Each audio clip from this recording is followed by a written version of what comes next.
nagpakalma lang tayo ng konti. Iniiwasan ko sana ma-high blood. Medyo na high blood po tayo doon sa boxing kanina.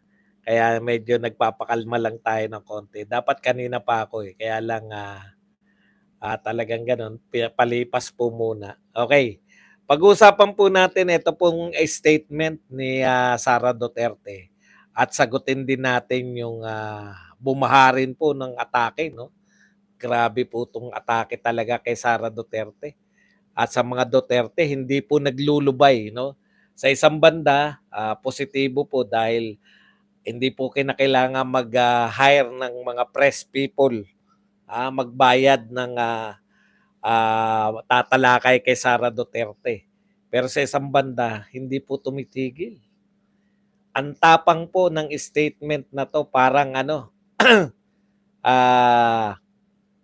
ibang klase na po. Parang kung susuriin nyo mabuti tong statement ni VP Sara Duterte, iba na po, no? Nasa ibang level na tayo. Wala pong deklarasyon na talagang hindi na po siya umaasa sa dito po sa mga House of Representative at sa iba pa, no? Ang inaasahan niya na po yung kapangyarihan ng taong bayan. Pag-usapan din po natin ito pong Chacha, no? Na dineklara na ni Speaker. Si Speaker po mismo yung nagdeklara, no? Na isusulong nila. At sabi naman po ng isa pang congressman, kung di ako nagkakamali, yung pumalit kay Gloria Macapagal. Sinabi niya po na igugo o iisip sila na makapagtsatsa kahit hindi po kasama ito pong Senate. Nakakatakot po to. Mukhang at all cost, talagang tambing-tambi na po ang datingan. Magandang araw sa atin lahat. Hanggang dito na lang. Ay, hindi pa pala. Yan po mga pag-usapan natin. Pero bago yan, kung bago ka pa lang dito sa ating channel, mag-subscribe ka na. Dahil ito lang ang tanging channel na may kinikilingan, may pinapanigan, una sa balita, huli sa impormasyon, kaya ano pang hinihintay nyo? Pindot na, okay. Dumadami rin po sa Twitter na ano po ako, no? Naaawa po ko dito sa mga tagapagtanggol. Ang purpose po nila, alam na natin, no? Pasikatin yung kanilang amo at ibagsak naman yung popularidad. Alam po ninyo, tali-talinuhan kayo, English, no? Hindi po ubra yan. Hindi po kayo naunawaan ng mga tao, no? Yung paninira po ninyo kay Inday Sara. Ano po ba yung paninira nila kay Inday Sara ngayon? Ganun pa rin po, no? Mag-resign sa DepEd at ikalawa, hanggang ngayon daw wala pa rin sinasabi dito po sa bombahan ng water cannon, no? Sa West Philippine Sea. Alam po ninyo, tapatin na natin kayo. Yung mga totoo pong nagtatrabaho, pag hindi po nila concern, hindi po sila nakikialam. Real talk po yan. Yung matitino po naglilingkod, wala po sa estilo nila yung pag-epal. No? Halimbawa, bibigyan ko kayo ng isang halimbawa. Tanong ko lang sa inyo. Yung Supreme Court ba nagbigay po ng pahayag tungkol po dyan sa West Philippine Sea? Sa mga matataas po na pinuno, ang pinakamatatas po na pinuno ng ating bayan, 5 po, no? So yung pangulo, yung susunod po yung yung Vice President, susunod po Senate President, Speaker of the House, at saka yung Supreme Court, yung Chief Justice ng Supreme Court. Sa 5 po na yan, sino po ang may concern dyan sa West Philippine Sea? Correct, Pangulo po. Sagutin na natin, no, para talagang iparamdam natin sa mga 'to na si Sara Duterte nasa decorum po siya. Siya po yung dapat tinutularan ng mga maeepal na tao, 'di ba? Okay. Tanungin ko po kayo, sino po ang nagsalita bukod sa presidente? Si Mig Zubiri at saka si Speaker of the House. Bakit po kinakailangan pag nagsalita po ba, pag hindi po ba sila nagsalita, may mangyayari po? Wala rin naman. Ang masusunod din naman po, ano ba sinabi ni Zubiri? Tanggalin na yung, pauwi na yung pong kanilang ambassador, Chinese ambassador, pauwi na raw sa Beijing. Yung po bang ginawa ng Pangulo?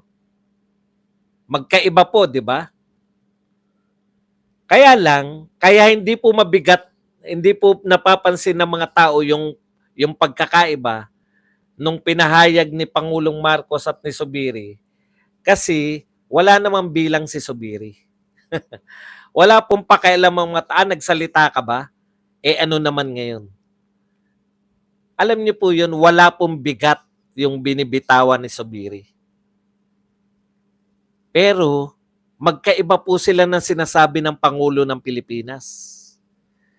Very sensitive po yan. Anytime pwede tayong makipagdigmaan. Sa tingin nyo ba pag ginawa ni Pangulong Marcos na pinauwi yung Chinese ambassador, ano sa tingin nyo igaganti ng China? Ibig sabihin, mas gusto nyo pa yung mga leader ninyo magsalita kahit walang kabuluhan? Magsalita kahit wala namang pakinabang yung sinasabi? Yan po ang katotohanan. Wala naman po yan. Kahit gaano pa karami yung sabihin nila sa West Philippine Sea, isa lang po yung totoong boses dyan. Tignan nyo po yung mga matitinong leader. Yung Chief Justice po ng Supreme Court, totoong nagtatrabaho, ang dami nilang kaso. Diba ba? Ang daming kaso ng Supreme Court.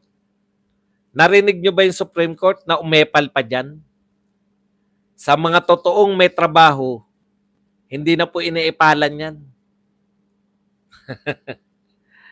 Sa makatuwid, yung nagsasalita tungkol sa West Philippine Sea na hindi naman involved, hindi naman sila Coast Guard, hindi naman sila DND, hindi naman sila, ano yung isa, yung Foreign Affairs, hindi naman sila Pangulo ng Pilipinas.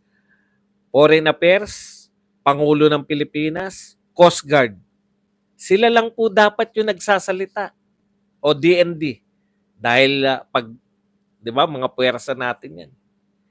Yung the rest po na nagsasalita, wala pong kinalaman dyan. So ano lang po yan? Sanay po kasi yung mga dilawan na dapat may sinasabi ka sa lahat ng issue. Importante sa kanila yun. Bakit? Ang taong walang mga tunay na ginagawa, matotokis.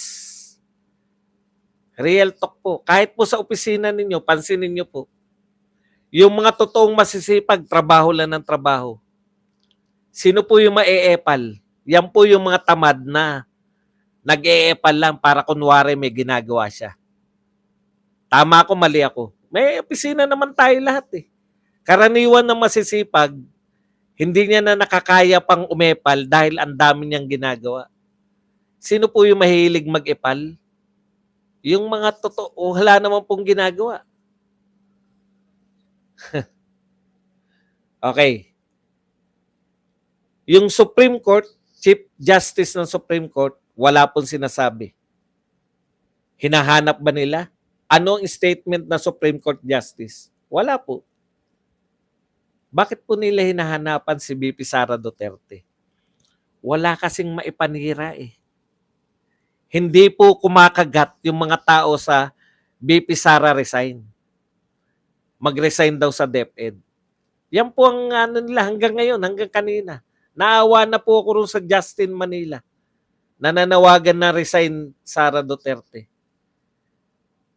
Paano nyo pagre-resignin si Sara Duterte? Ang DepEd po, ang most trusted. Pagre-resign ninyo yung most trusted, yung least trusted, yun ang pag-resign ninyo. Yung most trusted na departamento, bakit nyo pinagre-resign?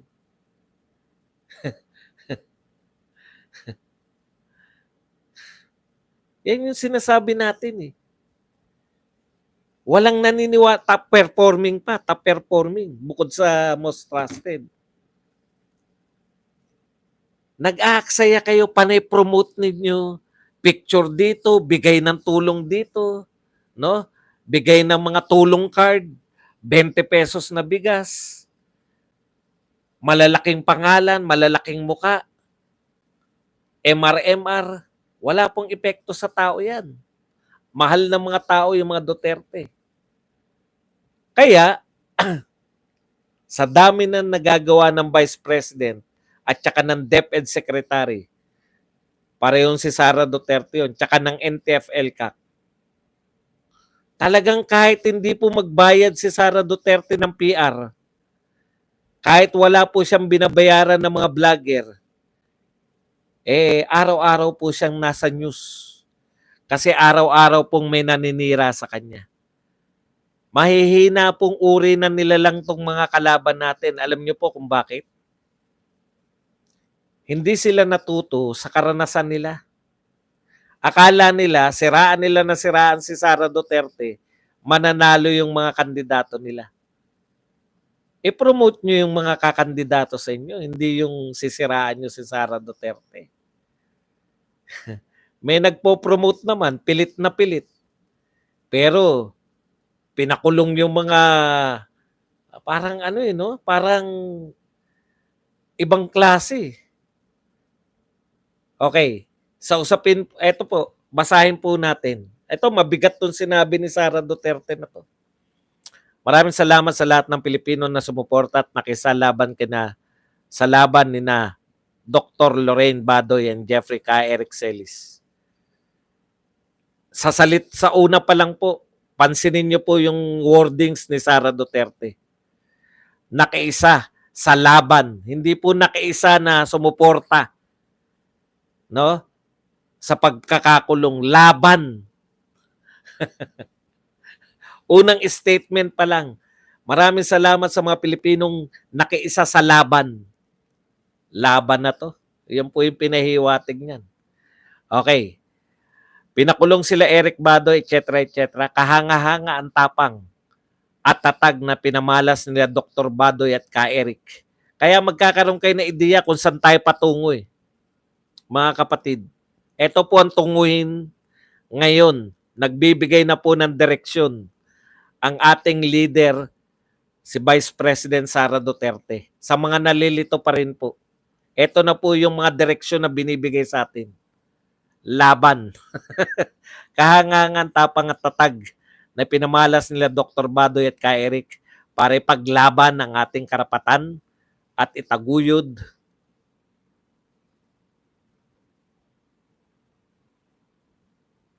ang ating saligang batas. Lumalaban tayo para sa ating karapatan at saligang batas. Simbolo sila ng ating bayan na naninindigan ng tama at naninindigan para sa tama. So, sino po yung sinasabi ni Sara Duterte? Bayan. Bayan po. Si Eric at si Badoy sumisimbolo sa bayan na naninindigan sa tama. So, meron pong bayan na naninindigan sa tama. Kung may naninindigan sa tama, malamang yung mga nagpakulong sa kanila, yun yung naninindigan sa mali. Okay, tuloy po natin pagbabasa. Una na nagpakita ng katapangan at katapatan sa bayan sina Dr. Badoy at Ka Eric bilang bahagi ng matagumpay na kampanya ng Duterte administration laban sa terorismo ng insurgensiya sa ilalim ng National Task Force to End Local Communists o NTF-ELCAC. Yon si Dong Gonzales. Kinikilala natin ang mga magigiting na retired Philippine Military Academy alumni at mga dating miyembro ng Armed Forces of the Philippines na naglabas na matapang na panawagan para sa pagpapalaya ng dalawa. So pinasalamatan, kinikilala natin ang mga PMA alumni. Marami po sumusuporta. Ngayon po, 400 na yung nakapirma. 400 na po na dating PMA, dating mga sundalo. Hindi ko alam kung mga dating sundalo, malamang kasalukuyan. Kinikilala natin na magigiting na retired Philippine PMA. Yan. Ang panawagan ng PMA alumni at mga kawal ng AFP ay paalala rin sa kahalagahan ng kaayusan, integridad at maayos na pamahalaan. Kung nananawagan tayo ng maayos ng pamahalaan kasama nitong mga PMA alumni at mga retired at mga kawal ng AFP, ibig sabihin, sa kasalukuyan, nakikita ni BP Sara na merong hindi kaayusan sa pamahalaan. Maraming salamat din sa pagkakaisa ng mga kasapi ng media, social media, practitioner, professional IP leaders at iba pang sektor na naging instrumento para mapalaya sina Dr. Badoy at Dr. Eric. Ito po ang pinaka-importante sa sinabi ni Sara Duterte, kapit lang po tayo. May kapangyarihan ang bayang nagkakaisa para sa pagsulong ng ating karapatan, para sa katarungan, katotohanan at sa pagtatatag ng mapayapa at matibay na bayan. So hindi na po ito yung nagkakaisang mga tauhan ng pamahalaan. Nang sinasabi niya bayang nagkakaisa para sa pagsusulong ng ating karapatan. Hindi po na natin, no? Kung gusto po natin maisulong yung ating mga karapatan, katarungan, katotohanan at pagtatatag ng mapayapa at matibay na bayan, ang kapartner po natin, ang kapangyarihan po natin ay ang kapangyarihan yung bayang nagkakaisa. Ibabayan sa unity team, malamang. Bayan po ang ka-unity team natin ngayon. Mahirap po talagang tibagin yung bayan ng ka-unity mo. Mas sa kontra po sa nagkakaisa rin sila. Nagkaisa na po yung mga Tambi, Dilawan, Kakamping, Makabayan Black, etc. etc. Laban po sa nagkakaisang mamamayan kasama ng mga PMA. May nabasa ko, kinakantsawan po yung PMA. Mga PMAers. Bakit? May naipanalo na raw ba yung mga PMAers? Hindi ba kada kudita nila, taong bayan lang din kung sinuportahan sila? Yung pagkilos po na yan, hindi po hiwa-hiwalay. No? Ito po, makikita nyo po sa 15.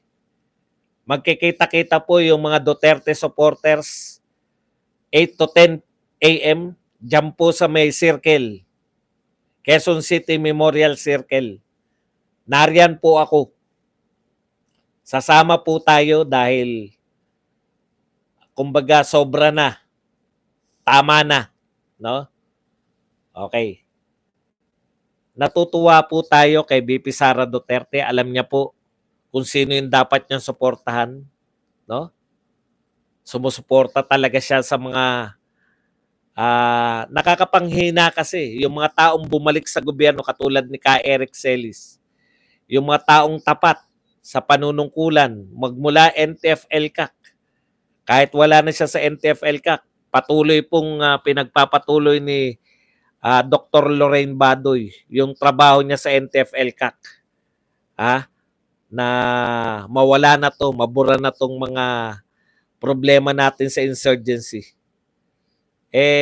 Dapat po sinusuportahan sila, di ba? Baliktad po eh. Ang mukhang sinusuportahan yung mga mismong kaalyado nung gustong tapusin o gustong matapos ng lahat ng mamamayang Pilipino. Okay. Ito po, biglang-bigla, sinulong po nila, no? May mikropono si speaker eh. Nagsalita po na isusulong nila ang charter change ngayong 2024? Ang ganda po ng sagot niya, no? Bukod po diyan, no? Si yan sinabi niyo na, no? Sino na nga 'yon? Sino na nga yung teka, sinabi niyo na yung kanina eh. Titignan ko lang rito sa mga comment Si Dong ano yun? Congressman Dong Gonzales, yan. Si Congressman Dong Gonzales, pinahayag po niya kasi ayaw na ng ayaw po ng Senate na magtsatsa. Sabi po ni Dong Gonzales, hinahanapan po nila ng paraan, no? Kung paano sila makakapagtsatsa na hindi po kasama yung Senate. Sabi ko, tindi talaga ng matindi talaga yung alam niyo yun, yung feeling niyo, napaka-powerful niyo, no? Ang tindi po talaga. Magtsatsa kayo, charter change kayo, hindi niyo po isasama. Bakit? Kayo lang po bang Kongreso? Ang Kongreso po sa pagkakaalam ko, buhat po nung ako ay nag-aaral, ay 2 pong bahagi. Yung Senado po at House of Representatives. Yan po ang bumubuo sa Kongreso. Unilaterally, mukhang hindi po nag-usap tong Kongreso, yung House of Representatives at Senado, sa tsatsa, unilaterally nag-declare yung House Speaker na gusto nila magkaroon ng tsatsa next year. Sabi ko nga, yung nag-announce po si Martin Romualdez, si Speaker Martin, natatanggalan nila ng confidential fund ang Vice President ng Pilipinas. Tandaan nyo po, ang sinabi niya sa pronouncement niya, susunod sa kanila yung Senado. Baka feeling niya, susunod din ng Senado pag nagtsatsa. Grabe, no? Ang kapanyarihan.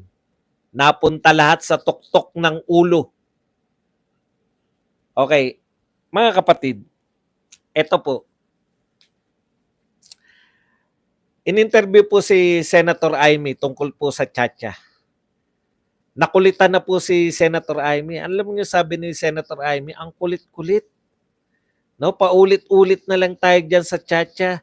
Sinabi na po ni Pangulong Marcos, yung kapatid niya, sinabi na unahin natin yung mga presyo ng bilihin, unahin natin yung nakakaapekto sa mga tao. Bakit nyo uunahin yung tsatsa?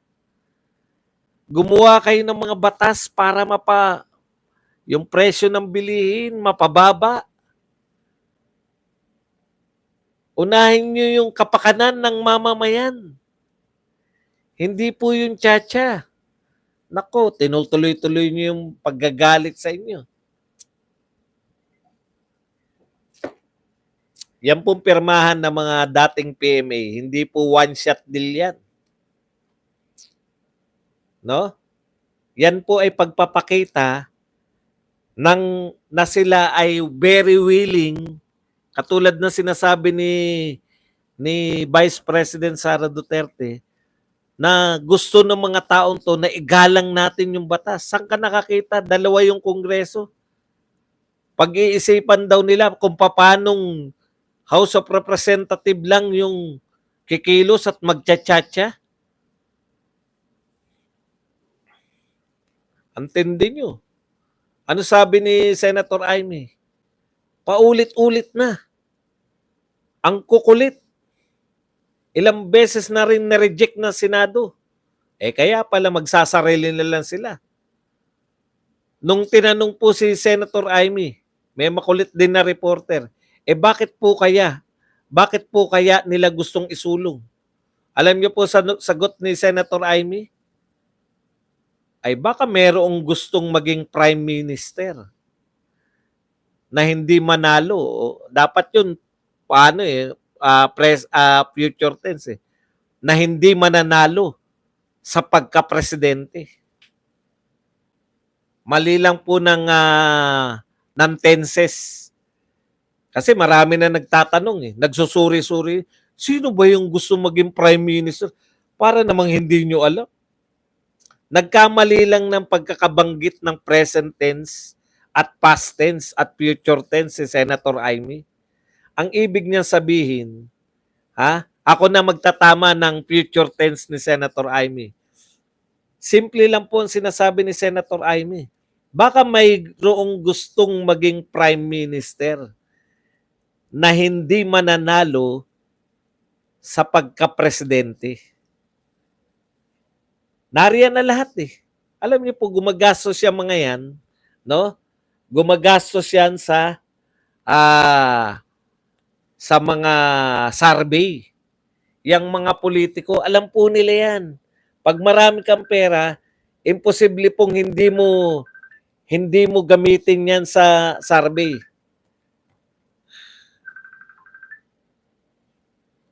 Teka lang po. At asawa ko to eh.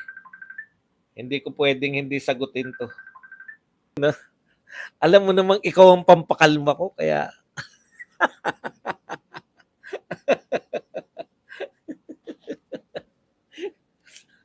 Sensya.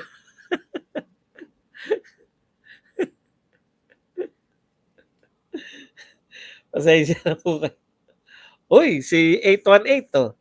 Pasensya na, Kabandong, busy po kami sa trabaho kaya ngayon lang uli nagpakape. Maraming salamat sa iyo, 818. Kala ko tuluyan nyo na akong iniwan. Eh. Sabay-sabay kayo nawala eh. Yung mga malalakas magpakape nag-aambag-ambaga na lang nga kami ng pa 20, 50 pesos. Na high blood kasi ako sa boxing. Okay, tuloy po natin. Nasaan na tayo? Tumatawag misis, hindi pwedeng hindi sagutin eh. Walang gastos kasi pag na-high blood ako, tinatawagan ko lang misis ko. Nagpapakalma ko. Hindi matawagan. Lalo ako na high blood. Kakalmahin lang ako ng misis ko. Alam niya ako, patatawanin. Yun lang kailangan ko. Kanina may napanood ako, naglilipat ako. Once na napatawa na ako, okay na. Okay. Teka muna. Balik na tayo. Ano ba? Asa na tayo? Kay Senator Amy. Ito po ang sagot ni Senator Amy, no? Yun na nga. Putya, balimbing ako. Opo. Dati kong kwadro alas, ngayon Duterte na ako.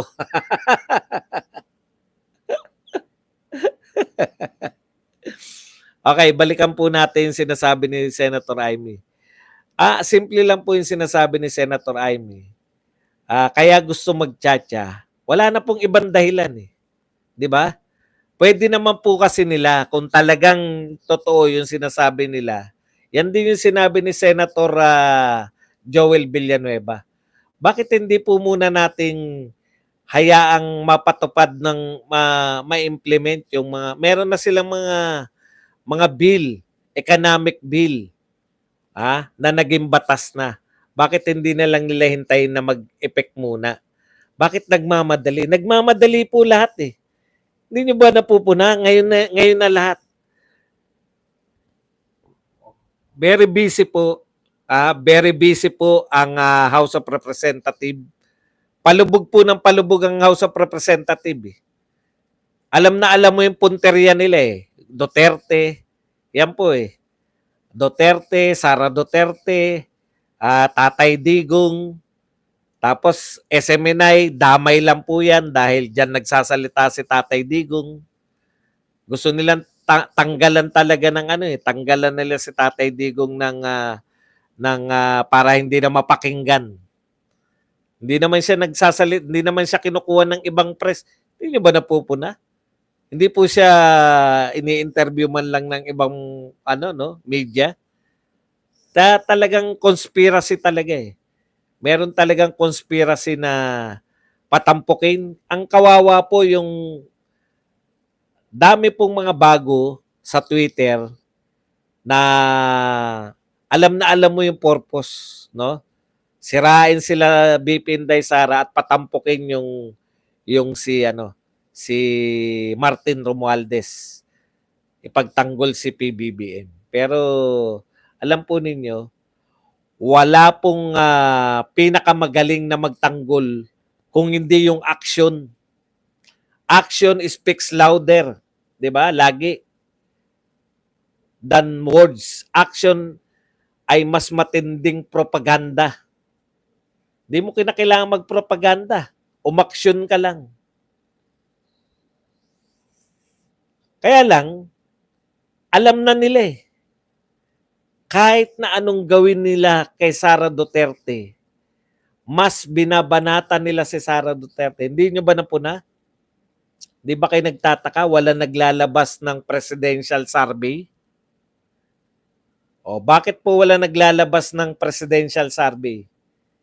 Sa tingin ninyo, walang may pera dyan na gustong malaman kung ano ng katayuan nila sa presidential survey? Meron po yan. Meron pong tumitingin. Meron po nagpapasurvey dyan. Umi-epekto ba yung ginagawa namin kay Sara Duterte? Real talk po.